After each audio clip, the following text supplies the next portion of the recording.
demônios respondem.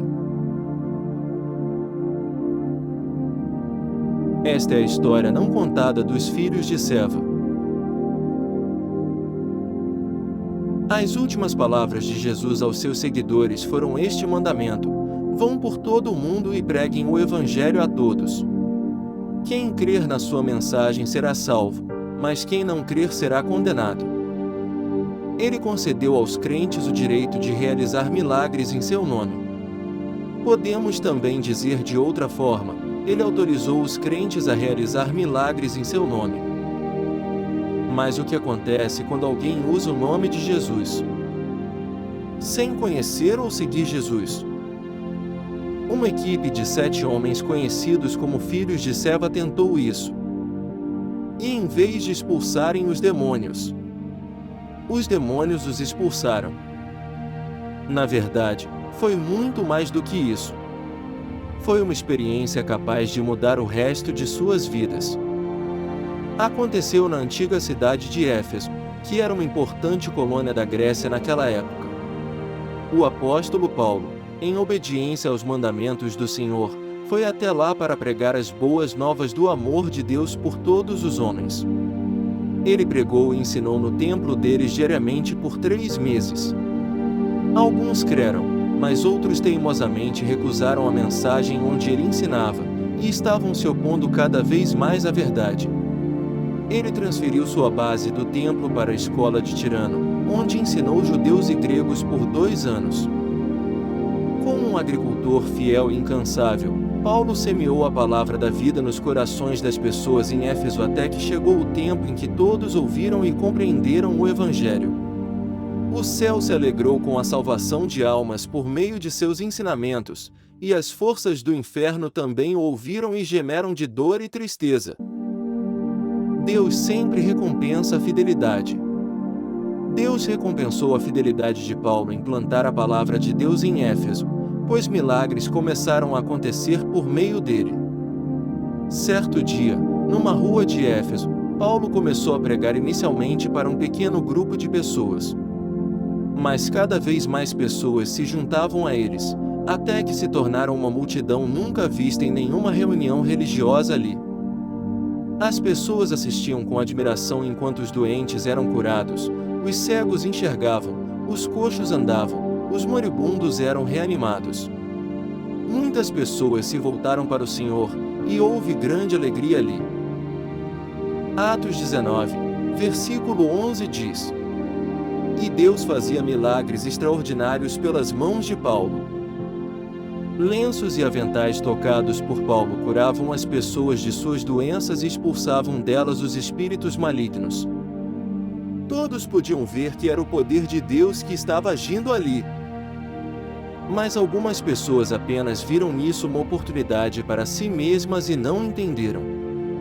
Em muitos terraços, bem perto de onde Paulo pregava, muitas pessoas, incluindo famílias inteiras, observavam Paulo e as pessoas recebendo os milagres.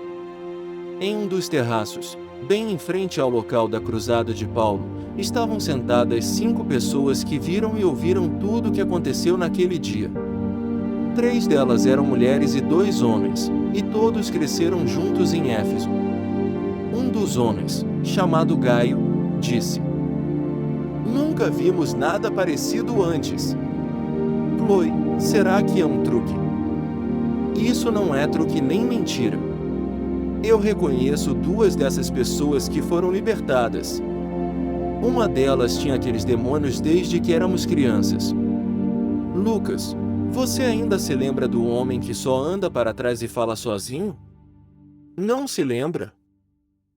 Sim, claro. Será que eu poderia esquecer as inúmeras vezes que minha avó me repreendia cada vez que me pegava imitando? Mas por que tocar nesse assunto agora? Nossa! É ele ali embaixo, de túnica marrom. E ele não está andando para trás, nem falando sozinho. Todos nós sabemos o quão miserável ele costumava ser. Agora, veja como ele está feliz. Olha, ele está até pulando e correndo para cima e para baixo naquele lugar. Gaius. O que é isso, pelos deuses? Não sei sobre vocês, mas estou indo para lá agora para receber Jesus sobre quem Paulo está pregando. Espere por mim, Lois, preciso de cura para essa dor de artrite que estou sentindo. Artemis, você vai ter que me encontrar lá. Mal posso esperar. Se isso está acontecendo na sua rua, é um crime contra os deuses permanecer na sua varanda.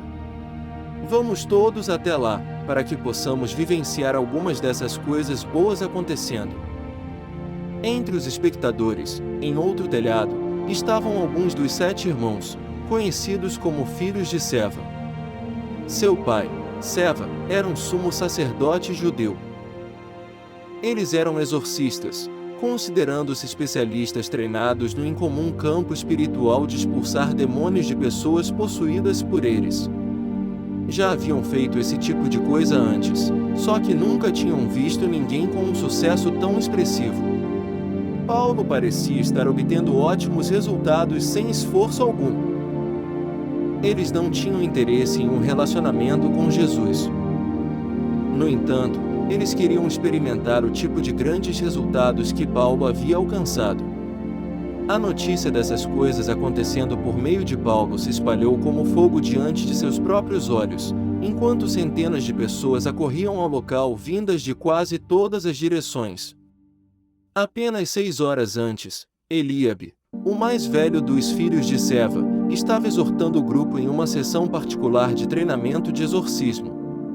Ele disse: "Nesta linha de trabalho, assim como os mágicos, nós também devemos continuar aprimorando nossas habilidades. Devemos aumentar nossa confiança e nossa capacidade de expulsar demônios. Aprendemos novos truques e novas técnicas para lidar com demônios. Além disso, os exorcistas devem se vestir e parecer homens sérios e altamente espirituais o tempo todo. Pessoas comuns não podem fazer o que fazemos. Devemos fazer com que as pessoas comuns nos temam e nos respeitem." Mais tarde naquela noite, Eliabe e seu irmão, Malco, estavam no terraço de um prédio observando Paulo atentamente, estudando cada movimento, cada palavra, incluindo o modo como ele movia a mão e falava. Eliabe disse a Malco: "Malco, você notou o que observei? Que os demônios sempre deixavam as pessoas sempre que Paulo dizia, em nome de Jesus." Você tem toda a razão. Esse nome deve ser o segredo do sucesso dele. Não há razão para que não possamos usá-lo também. Digo, vamos usá-lo também. Sim. Você e eu devemos praticar o uso desse nome agora. Ensinaremos os demais irmãos mais tarde. Diremos: ordenamos a vocês por Jesus, a quem Paulo prega. Dentro de uma pequena casa, um homem possuído por um demônio andava de um lado para o outro. Os filhos de Seva foram chamados ao local. Filhos de Seva tentam exorcizar demônio. Malco aproximou-se do homem com confiança. Os outros logo se juntaram a ele. Fizeram o que sempre fazem, mas não adiantou. Tentaram conter o homem, mas ele era forte demais até para todos eles. Então, começaram a usar o nome de Jesus. Começaram a dizer ao endemoniado: "Nós te ordenamos, por Jesus, a quem Paulo prega, sai." O homem possuído interrompe seu sorriso estranho. Vira-se lentamente. Seus olhos tornaram-se ferozes. Jesus, eu sei. Pô, eu reconheço.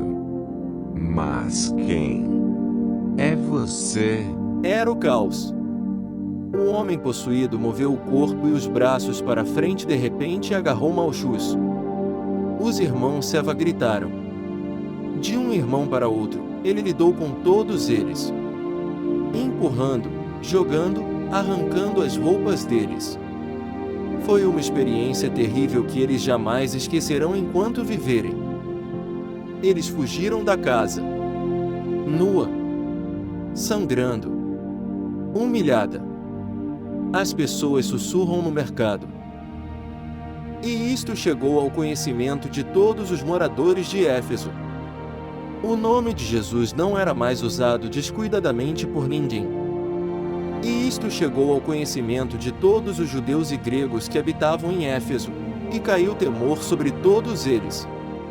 Muitos dos que se haviam dedicado a artes mágicas trouxeram os seus livros e os queimaram diante de todos os homens. Calcularam o preço deles e acharam que era de 50.000 moedas de prata. Atos 19, versículos 17 e 19. O valor total? 50.000 peças de prata, que, se avaliadas em valores modernos, vezes, será de quase 2 milhões de dólares. O arrependimento se espalhou como fogo. Assim, a palavra do Senhor crescia e prevalecia poderosamente. A ação desses novos crentes gregos, ao incendiarem seus livros de magia, diz muito sobre o estado de seus corações. Embora tenham sido criados para ter e acreditar em muitos deuses, suas ações dizem em alto e bom som que eles não significam mais nada para eles. Eles estão se rendendo a Deus de todo o coração. Eles sabem que, embora existam muitos que os homens chamam de deuses, há apenas um Deus verdadeiro cujo poder supera todos os outros poderes, e somente Ele pode fazer todas as coisas, e somente Ele realmente merece ser adorado e servido. O demônio temeu Jesus, reconheceu a autoridade de Paulo e se curvou ao comando do discípulo. Por quê? Porque o verdadeiro poder espiritual não vem de palavras emprestadas, nem vem de posturas. Nenhum demônio conseguiu resistir aos discípulos de Jesus. Nenhum deles foi espancado enquanto ele esteve na terra, com ou depois que ele ascendeu ao céu para estar com o Pai. Jesus deu 3 razões para chamar seus discípulos. Marcos 3, versículos 14 e 15, diz: Ele designou 12 para que estivessem com ele e os enviasse a pregar, e a ter o poder de curar doenças e expulsar demônios. Bíblia em inglês. 1. Para que estivessem com ele, comunhão com ele. É aí que a autoridade, o poder, a sabedoria e a graça são transferidos do Mestre para nós. 2. E que ele os enviasse a pregar o Evangelho. Essa era a principal tarefa de Jesus, e esta deve ser a principal tarefa de todos os que verdadeiramente creem nele e o seguem hoje também. Ele deu à sua igreja essa grande tarefa. Se você fizer fielmente essas primeira e segunda obras, você, sem dúvida, descobrirá que tem o poder de curar doenças e expulsar demônios também. O poder espiritual, portanto, vem de uma vida de entrega.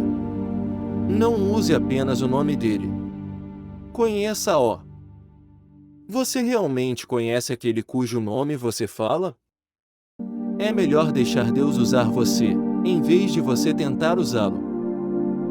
Já que Ele criou você, Ele tem o direito de usá-lo da maneira que quiser. Deus só usa homens que se entregam a Ele. Nunca se esqueça disto. Pureza gera poder. À medida que você continua a se livrar de coisas impuras, mais poder de Deus será derramado sobre você. Obrigado por assistir. Inscreva-se, curta, compartilhe e deixe um comentário. Deus te abençoe.